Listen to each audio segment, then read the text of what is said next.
Hi అండి, welcome back to దొడ్డాస్ kitchen. ఈరోజు మనం దొడ్డాస్ కిచెన్లో రవ్వ లడ్డు చేసుకుందామండి. చాలా సింపుల్ అండ్ టేస్టీ రెసిపీ. అందరూ చాలా ఇష్టంగా తినేటువంటి లడ్డు అండి. ఇక మనం ప్రాసెస్లోకి వెళ్ళిపోదాం. ముందుగా పొయ్యి మీద కళాయి పెట్టి నెయ్యి వేసుకోవాలి. నెయ్యి వేడైన తర్వాత కొన్ని జీడిపప్పుని చక్కగా దోరగా గోల్డెన్ బ్రౌన్ కలర్ వచ్చే వరకు కూడా వేయించుకోవాలండి. ఇది వేయించేసుకుని వీటన్నిటిని కూడా ఒక బౌల్లోకి తీసేసుకోవాలి. ఇదే నెయ్యిలో మరలా మనం కిస్మిస్ కూడా వేసుకొని వేయించుకోవాలి. లడ్డూకి జీడిపప్పు కిస్మిస్ కంపల్సరీ అండి. చాలా ఇష్టంగా తింటారు పిల్లలు ఇవి వేసుకుంటే. కాబట్టి చక్కగా కిస్మిస్ కూడా నేతిలో వేయగానే మంచిగా ఉబ్బుతాయి కదండి. ఇలా చక్కగా గోల్డెన్ బ్రౌన్ కలర్ వచ్చిన తర్వాత కిస్మిస్ని కూడా తీసేసుకోవాలి. వీటిని కూడా వేరే గిన్నెలోకి తీసేసుకొని ఇప్పుడు మనం రవ్వ లడ్డు చేసుకోవడానికి రవ్వ తీసుకుందామండి. ఇది సూజీ రవ్వ, ఉప్మా రవ్వ అండి. దీనిని నేను ఈ కప్పుతో 5 కప్పులు రవ్వ తీసుకుంటున్నాను. ఈ రవ్వని చక్కగా మనం గోల్డెన్ బ్రౌన్ కలర్ వచ్చే వరకు కూడా వేయించుకోవాలి. సిమ్లో పెట్టుకొని చాలా జాగ్రత్తగా అక్కడే ఉండి పొయ్యి దగ్గరే ఉండి తిప్పుకుంటూ వేయించుకోవాలండి. లేదంటే కనుక మాడిపోతుంది, లడ్డు కలర్ మారిపోతుంది, అలాగే టేస్ట్ కూడా మారిపోతుంది. ఈ రవ్వ వేగేలోపు మనం పాలు కూడా బాగా మరిగించుకోవాలండి. పాలు ఎంత కాగితే రవ్వ లడ్డు అంత టేస్ట్గా ఉంటుందండి. అలాగే కొంచెం నిల్వ కూడా ఉంటుంది. ఎక్కువగా పాలు పోసుకుంటే ఎక్కువ రోజులు నిల్వ ఉండదు. కొంచెం పాలు కనుక ఎక్కువసేపు మరిగించుకున్నామంటే కనుక చక్కగా పాడవకుండా ఉంటాయండి లడ్డూలు. ఇలా చూసారు కదా, కలర్ చేంజ్ అయిపోయింది. ఇలా గోల్డెన్ బ్రౌన్ కలర్ వచ్చే వరకు కూడా రవ్వని వేయించుకోవాలి. పాలు మాత్రం చాలా మరిగించుకోవాలండి. ఎక్కువసేపు మరిగించుకొని పాలు కూడా మంచిగా మరిగితే కలర్ చేంజ్ అవుతుంది కదా, చక్కగా మరిగించుకొని పక్కన పెట్టుకోవాలి. తర్వాత మనం కొంచెం మిక్సీ జార్ తీసుకొని కొంచెం షుగరు అలాగే ఇలాచీ కూడా వేసేసుకొని మెత్తగా పిండిలాగా గ్రైండ్ చేసేసుకోవాలండి. అప్పుడు మనకి ఈ ఇలాచీ అనేవి తొక్కలు కానీ ఏమీ కూడా పంటి కింద పడకుండా పిల్లలు ఇష్టంగా తింటారు. అవి తగులుతూ ఉన్నా కూడా పిల్లలు ఇష్టంగా తినలేరు.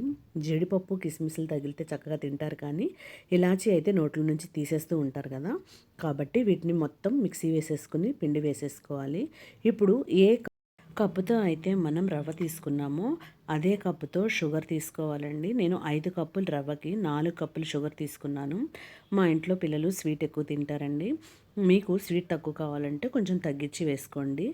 చక్కగా ఇలా షుగర్ కూడా ఇదంతా కూడా నేను స్టవ్ ఆఫ్ చేసేసి చేస్తున్నానండి. మనం రవ్వ చక్కగా మంచిగా ఫ్రై అయిపోయిన తర్వాత గోల్డెన్ బ్రౌన్ కలర్ వచ్చిన తర్వాత స్టవ్ ఆఫ్ చేసేసిన తర్వాతనే నేను షుగర్, ఇలాచీ పొడి కానీ ఈ షుగర్ కానీ నేను మొత్తం స్టవ్ ఆఫ్ చేసే వేస్తున్నానండి. ఇవన్నీ వేసేసుకుని బాగా షుగరు రవ్వ కలిసిపోయేలాగా బాగా మిక్స్ చేసుకోవాలి. తర్వాత మనం వేయించుకున్నటువంటి జీడిపప్పు కిస్మిస్ని కూడా రవ్వలో వేసేసుకుని అన్నీ మిక్స్ అయ్యేలాగా బాగా కలుపుకోవాలి. పాలు బాగా మరగాలండి. పాలు బాగా మరిగిపోయిన తర్వాత ఇప్పుడు మనం స్టవ్ ఆఫ్ చేసేసుకొని ఈ పాలు కూడా మనం తీసుకెళ్ళిపోయి చక్కగా ఇప్పుడు లడ్డూలు చేసేసుకుందామండి. ఇలా మొత్తం మిక్స్ చేసేసుకున్నాం కదా, అన్నీ జీడిపప్పు కిస్మిస్ షుగర్ అన్నీ రవ్వలో వేసేసుకుని బాగా మిక్స్ చేసేసుకుని ఇప్పుడు బాగా వేడిగా ఉన్నటువంటి పాలని ఈ రవ్వలో వేసేసుకోవాలండి. అప్పుడు ఆ వేడి పాలకి షుగర్ కూడా కరిగిపోతుంది. ఇలా చక్కగా వేడివేడిగా ఉన్నప్పుడు మనం చేయి పెట్టలేం కాబట్టి స్పూన్తో మిక్స్ చేసుకుంటున్నాను. ఇలా స్పూన్తో మిక్స్ చేసేసుకొని మంచిగా కలుపుకోవాలి. మనకి పాలు పోసాం కదండి, పాలు ఎంతవరకు లడ్డు చుట్టడానికి వస్తుందో అంత రవ్వ కలుపుకోవాలి. ఎక్కువైపోతే కనుక లడ్డు చుట్టడానికి రాదండి, మొత్తం కారిపోతూ ఉంటాయి పాలు. కాబట్టి కరెక్ట్ మెజర్మెంట్ వచ్చే వరకు కూడా మనం పాలు కొంచెం కొంచెంగా పోసుకుంటూ ఇలా రవ్వ మొత్తాన్ని కూడా మిక్స్ చేసుకోవాలి. లడ్డు చుట్టడానికి వచ్చే వరకు కూడా చక్కగా ఇలా కలిపేసేసుకొని ఇప్పుడు మనం బాగా కొంచెం వేడిగా ఉన్నప్పుడే, బాగా చల్లారిపోయినా కూడా లడ్డు చుట్టడానికి రాదండి. అలానే వేడిగా ఉన్నప్పుడు పెట్టలేం కాబట్టి స్పూన్తో ఆరబెట్టేసేసుకొని కొంచెం వేడిగా ఉన్నప్పుడు మీకు ఏ సైజు లడ్డు కావాలంటే అంత పిండి తీసుకోండి. నేను చిన్నవే చేసుకుంటున్నాను కాబట్టి ఒక చేత్తో చేసుకుంటున్నాను. మనం శుభ్రంగా వాష్ చేసుకొని 2 చేతులతో కూడా చక్కగా లడ్డూలు, పెద్ద లడ్డు కావాలంటే చుట్టుకోవచ్చు. ఇలా నేను పిల్లలు తినడానికే కాబట్టి, ఇంట్లోకే కాబట్టి చిన్న చిన్న లడ్డూలు చుట్టుకుంటున్నాను. ఇలా మనకి ఏ సైజు కావాలంటే ఆ సైజు లడ్డూల్ని చేత్తో తీసేసుకొని చక్కగా లడ్డు చుట్టేసుకోండి. అంతేనండి, లడ్డు చుట్టడం చాలా ఈజీ. చూశారు కదా, చాలా టేస్ట్గా ఉంటాయండి. తప్పకుండా మీరు కూడా ట్రై చేయండి. ఎంతో టేస్టీగా ఉండేటువంటి రవ్వ లడ్డూలు రెడీ అయిపోయాయి. ఇలాగే మిగిలిన పిండి మొత్తాన్ని కూడా లడ్డూలు చుట్టేసేసుకోవాలి. చుట్టేసేసుకొని సర్వ్ చేసుకోండి. పిల్లలు పెద్దలు చాలా అంటే చాలా ఇష్టంగా తినేటువంటి లడ్డు అండి. ఈజీగా కూడా చేసేసుకోవచ్చు.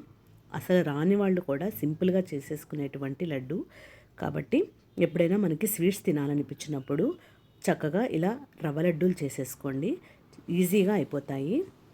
తప్పకుండా మీరు కూడా ట్రై చేసి మీకు ఎలా వచ్చిందో కామెంట్ చేసేయండి. అలాగే దొడ్డాస్ కిచెన్ని లైక్ చేయండి, షేర్ చేయండి, కామెంట్ చేయండి, సబ్స్క్రైబ్ చేసుకోవడం మర్చిపోవద్దు. Thank you.